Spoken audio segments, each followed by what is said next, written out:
Nós recebemos com muita alegria aqui nos estúdios da Capital FM o engenheiro agrônomo Otávio Seridônio. Ele é superintendente do Senar do estado de Mato Grosso e nós vamos falar sobre a 26ª Conferência Anual Mundial, que vai acontecer ainda, né? Não, já aconteceu. Já aconteceu? Na cidade de Aarhus, na Dinamarca. Mas eu tô lendo aqui que uma equipe formada por técnicos vai apresentar entre os dias 19 e 23 de junho. Já aconteceu, né? Entre os dias 19 e 23 de junho. Agora eu percebi que já passamos o dia 23 de junho. Tá? E como é que foi esse encontro lá na Dinamarca? Bom dia, Otávio, prazer tê-lo conosco. Bom dia, até. É um prazer estar aqui com vocês. Realmente esse congresso é um congresso internacional reconhecido mundialmente, onde participam as principais universidades do mundo. Aqui a gente tem a USP, que participa, a Universidade de Harvard, Purdue, lá dos Estados Unidos, a Wageningen, que é lá da Holanda, muito importante, do mundo inteiro mesmo, África do Sul. E é um congresso científico, um congresso que também traz a indústria para próximo do setor acadêmico, né? Para justamente discutir os desafios de alimentar a população mundial no longo prazo, em 2050. Então, a gente submeteu um trabalho lá também. Eu participo, é a terceira vez que eu participo, levando um pouco do nosso estado lá para essa visão mundial, né, dos nossos desafios, das nossas dificuldades, e conhecendo também um pouquinho dos desafios do resto do mundo. A gente consegue ver nesse fórum realmente quais são os desafios na África, na Europa, o que o pessoal está pensando na Ásia, entender esse todo e como a gente está se posicionando também aí frente a produção de alimentos no mundo. Tá, o que nós levamos de informação que impressionou lá e o que nós conseguimos aprender com as informações divulgadas lá no encontro?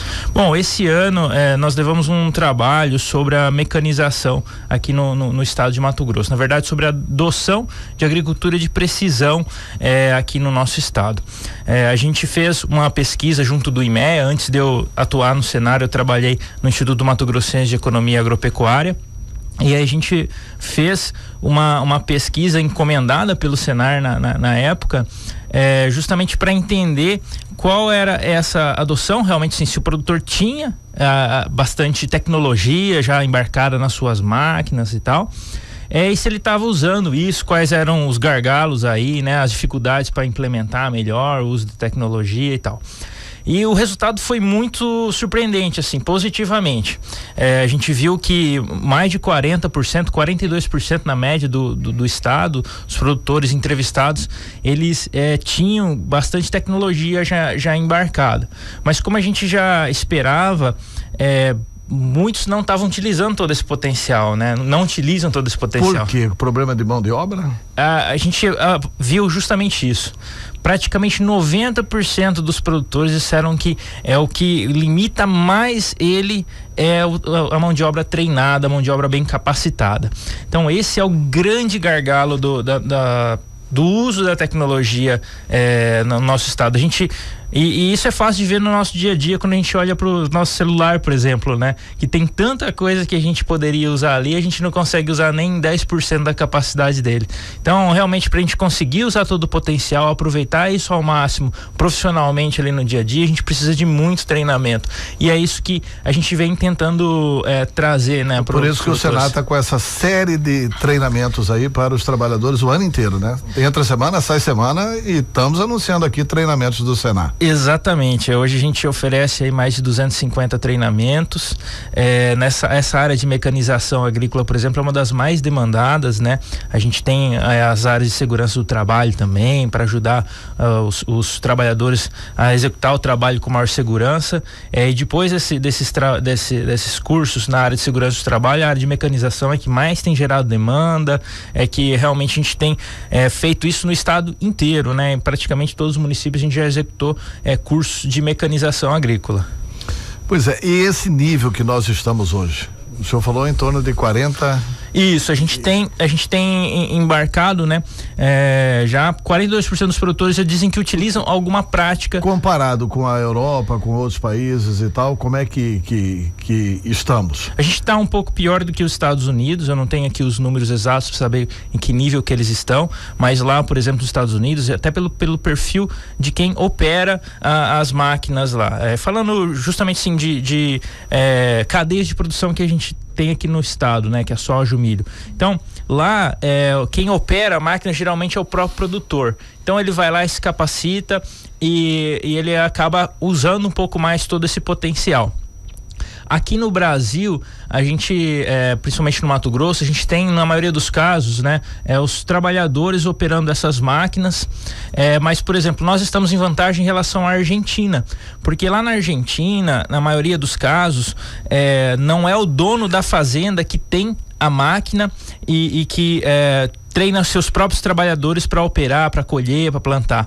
Ele geralmente contrata uma empresa especializada em mecanização agrícola. E aí o que eles estão nos trazendo lá, eu conversei bastante com os argentinos também nesse congresso, é que lá essa adoção da tecnologia de precisão ela é menor, justamente por isso, porque são empresas terceirizadas e que não tem aquele comprometimento histórico com a propriedade ali, não tem o histórico, vamos supor assim, a fertilidade dos solos. A agricultura de precisão, para você realizar ela com sucesso, você tem que ao longo dos anos, todos os anos, coletar amostra do solo, saber exatamente onde o solo é melhor, onde o solo é pior, para aplicar mais ou menos adubo ali.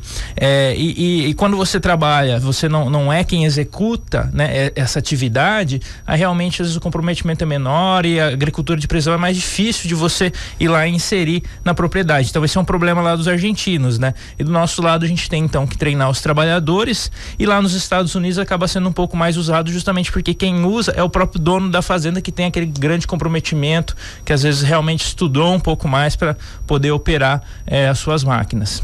Foi analisado o potencial nosso de Mato Grosso de expansão nessa utilização da mecanização agrícola?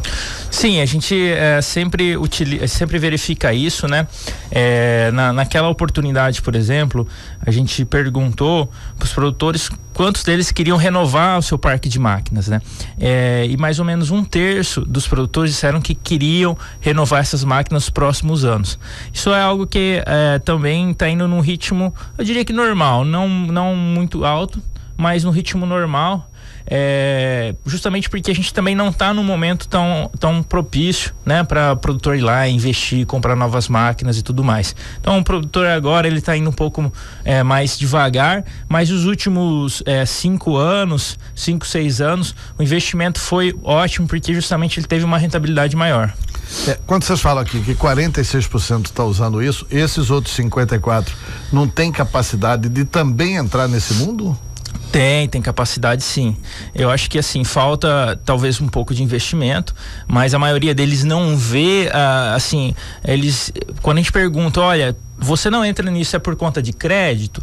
A maioria deles dizem que não, alguns acusam problemas assim, é difícil ir no banco, pedir, a burocracia é muito grande e tal, mas o que a gente sente é que realmente o produtor ele precisa olhar isso como algo importante para a gestão da sua propriedade, ter essa conscientização, mostrar o quanto ele vai ganhar em todos os termos econômicos, ambientais também, né? Você usar os insumos de uma maneira mais adequada com a agricultura de precisão, ambientalmente é muito interessante, né? Você não vai correr o risco de fazer com que aquele adubo em excesso percole ali no solo, que ele use defensivo demasiadamente. Então, tudo isso é muito interessante e precisa dessa conscientização do produtor. Também esse velho debate que veio até com a Revolução Industrial, né? A utilização de maquinários gera desemprego, como é que isso é visto no campo, nessa área agrícola, ou esse debate está inteiramente superado? Eu acho que esse debate ele está mais superado hoje em dia, né? Porque justamente a gente está saindo de uma mão de obra com o uso da força muito grande para uma mão de obra que é o que as pessoas querem. É um trabalho mais qualificado, em condições mais humanas. Trabalhar dentro de uma máquina hoje não é um grande sacrifício, pelo contrário, né? Você trabalha em condições muito melhores do que muita gente na cidade, no ar-condicionado, justamente a jornada de trabalho ela não é tão extenuante hoje em dia. Então eu acho que se por um lado a gente utiliza menos mão de obra, por outro lado a gente oferece condições de trabalho muito mais adequadas para as pessoas. Então é o desafio, que acho que não é só do agronegócio, mas é da economia como um todo, né? É de gerar realmente oportunidades, de fazer com que a nossa economia cresça para absorver de uma maneira mais interessante essa mão de obra. Esse é o desafio nosso do Senar, né? A gente vem trabalhando bastante agora com as qualificações. Historicamente a gente sempre fez muito mais aperfeiçoamento, são cursos mais curtos, né? Para quem já é do ofício. Então agora com a qualificação, a gente pega uma pessoa que de repente nunca operou uma máquina, ensina ela do zero a operar. Mas enfim, acho que a gente está oferecendo essa questão de realmente trabalhar a mão de obra de uma maneira mais qualificada, mas com a qualidade de vida muito melhor. E aqui no Mato Grosso a gente também tem uma situação especial, a gente vive menos esse conflito, justamente porque a agricultura está crescendo muito em termos de área e tudo mais, absorvendo toda essa mão de obra que, vamos dizer assim, que deixa de ser empregado pelo uso de uma máquina mais moderna, que demanda menos gente, mas então esse crescimento ele está acontecendo, está absorvendo isso, e a gente ainda espera que esse crescimento continue por muito tempo, porque aqui até, Antero, a gente tem hoje em área de produção de soja, por exemplo, 9 milhões de hectares. Isso representa quase 10% da soja do mundo. Mas nós temos ainda 23 milhões de hectares de pastos, dos quais a gente pode converter 15 milhões de hectares. Então, a nossa área agrícola, né, que emprega realmente a maior parte dessa mão de obra. É o que nós chamamos aí de área degradada, é isso? Não necessariamente, boa parte ela é degradada, sim, ela tem muita área degradada pecuária, mas às vezes, por exemplo, uma área bem localizada, ela é de interesse maior de alguém que produz grãos, né, do que às vezes uma área degradada que está distante.